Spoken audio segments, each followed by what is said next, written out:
Today, we're traveling to southern Indiana to have a look at the upper gates at the Falls of the Ohio State Park, and then we're traveling back across the bridge to the McAlpine Locks and Dams.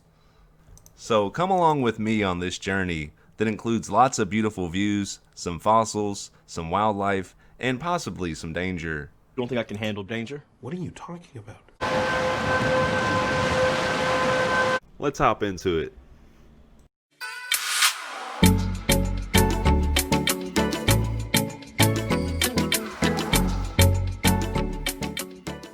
First, let me tell you a little bit about the McAlpine Locks and Dam while we take a stroll across the bridge. The McAlpine Locks and Dams are a set of locks and a hydroelectric dam at the Falls of the Ohio River at Louisville, Kentucky. The locks and their associated canal were the first major engineering project on the Ohio River, completed in 1830 as the Louisville and Portland Canal, designed to allow shipping traffic to navigate through the Falls of the Ohio. And one cool fact about the McAlpine Locks and Dam is that the city of Louisville probably wouldn't be there, or at least wouldn't be as big, if it wasn't for the Falls of the Ohio. The rapids there caused shipping to have to stop, unload ships, go through Portland, and reload the ships on the other side of the falls, that is until the canal was constructed. From 1925 to 1927, the dam for generating hydroelectric power was added, and the locks were expanded, first by a private company and then by the U.S. Army Corps of Engineers. The hydroelectric plant at the time was the seventh largest hydroelectric plant in the United States. The system was renamed the McAlpine Locks and Dam in 1960 in honor of William McAlpine, who was the only civilian to have ever served as district engineer for the Corps of Louisville. The McAlpine Locks and Dam is no stranger to controversy, and as recently as 2019 it had two barges pinned against the upper gates, and it took months to remove them. Now that you know a little more about the McAlpine Locks and Dam, we're traveling to southern Indiana to the Falls of the Ohio, where the upper gate sits, also one of the largest fossil beds in the United States.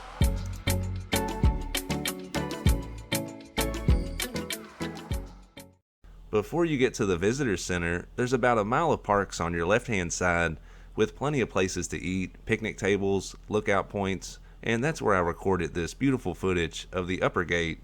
And just to the left of that is also a partially obstructed view of downtown Louisville. Now let's travel on down to the visitor center where we can park and take the steps down to the fossil bed. The first feeling I got when I pulled up at the Falls of the Ohio was, welcome to Jurassic Park. No, but seriously, this visitor center actually used to have a beautiful woolly mammoth skeleton on display in the lobby.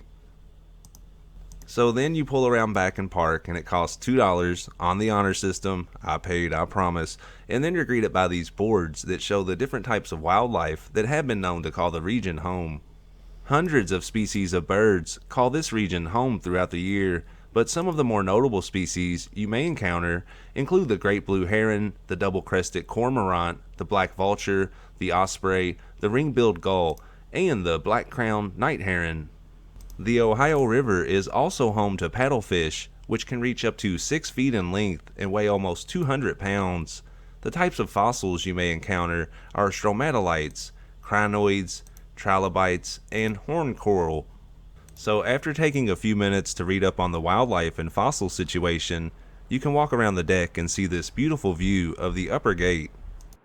And right now we're pretty lucky. The gates aren't releasing very much water, so we can walk out fairly far onto the fossil bed and see if we can get a better look at the upper gates.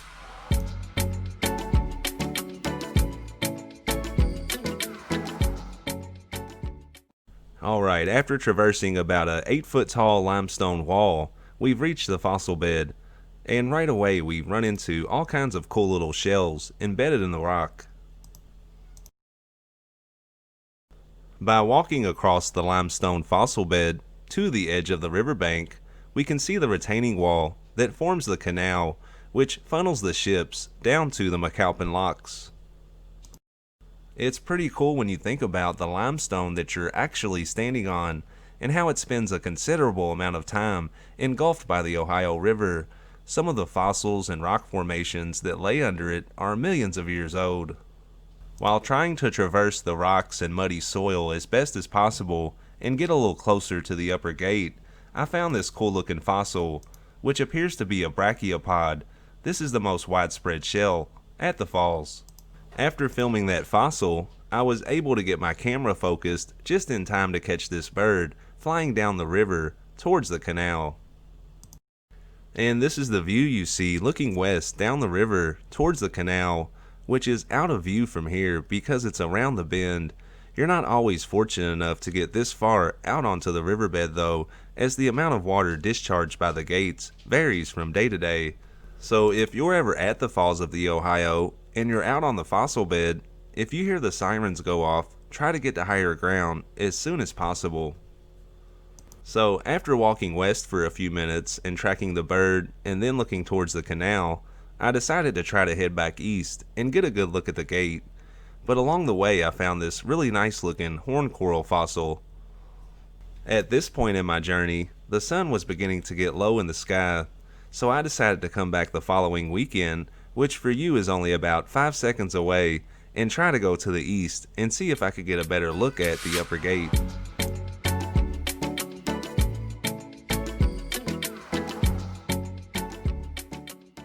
So we're back at the Falls of the Ohio, only a week later, and as we can see, the gates are wide open.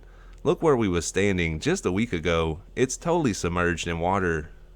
I'm honestly glad to see the upper gates functioning properly, because on December 25th, 2018, a tug vessel pushing 15 barges struck the Clark Memorial Bridge. They later had to cut the barges loose. 6 were moored and retrieved within a few days, while 9 were trapped against the dam. 7 of the 9 barges eventually sunk, while the other 2 took months to recover. The 15 barges were each carrying between 1,500 and 1,800 tons of coal when the line hit the bridge. So I headed back down the steps and towards the east to see what kind of look we could get at the upper gates today, even though the water was up. And along the way I encountered these huge tree trunks. I couldn't help but think of the power of water. The next thing I came across was this lean-to type structure. Someone had seemingly made it out of all the debris that washed up. It was kind of neat to see all the different things. There was plywood, rocks, little sticks, and also lumber. So we finally made it about as far to the east as we're going to get today, because beyond this point is pretty muddy. But we can see the gates are wide open, and there's several fishermen out there fishing, so we're going to take this in for just a moment before we hop into the car and ride over to the McAlpine Locks on the Kentucky side.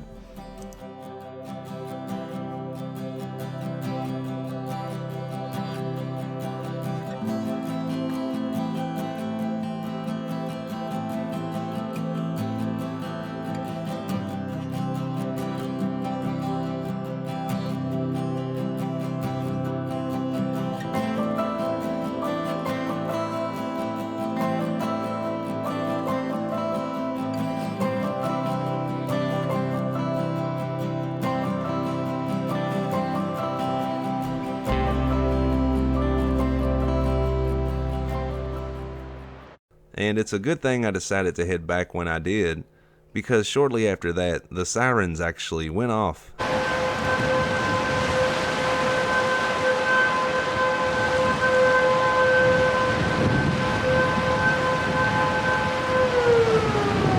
While heading back up the steps on the way to the parking lot, I couldn't help but notice the high water marks from the 2018 and 1997 floods.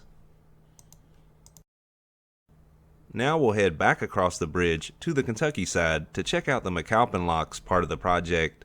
It's been under a lot of construction over the last couple of years, so I don't know how close we can actually get, but we'll check it out and see anyways. Up until a few years ago, the McAlpine Locks, which is located in Portland in the west end of Louisville, had 2 blue bridges that would let barge traffic through. The first one would raise and lower, while the second one you see here in the picture would pivot in the center. And here's a look at the new overpass that they recently constructed.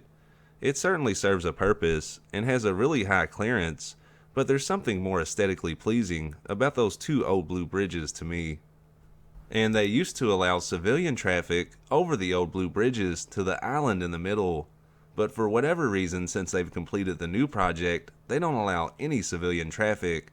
They did, however, construct a visitors center on this side of the river, but I think it's closed due to the pandemic. And here's a look at the entrance to the locks. It's hard to get a really good angle on anything here because everything is blocked by huge barbed wire fences. So I decided to stand on top of a railing to try to get as good of an angle as I could. If this is a little wobbly, it's because I'm standing on one foot, but from this angle you can see both chambers of the locks. These two chambers raise and lower passing barges and boat traffic 37 feet or 11 meters.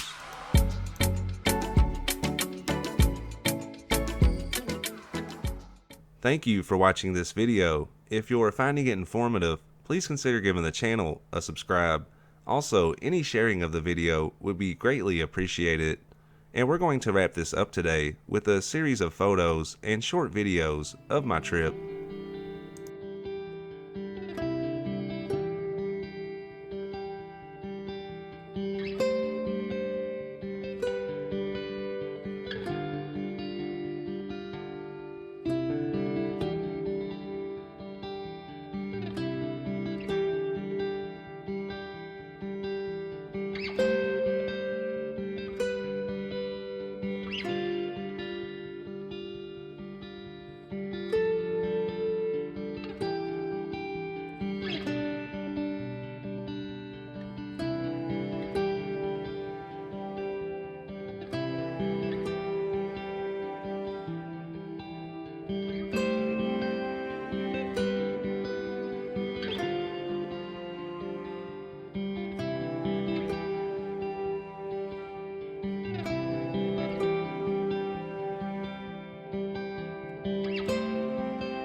And I think that's a good place to wrap up today's video. I hope that you found it informative, and check back soon for more content.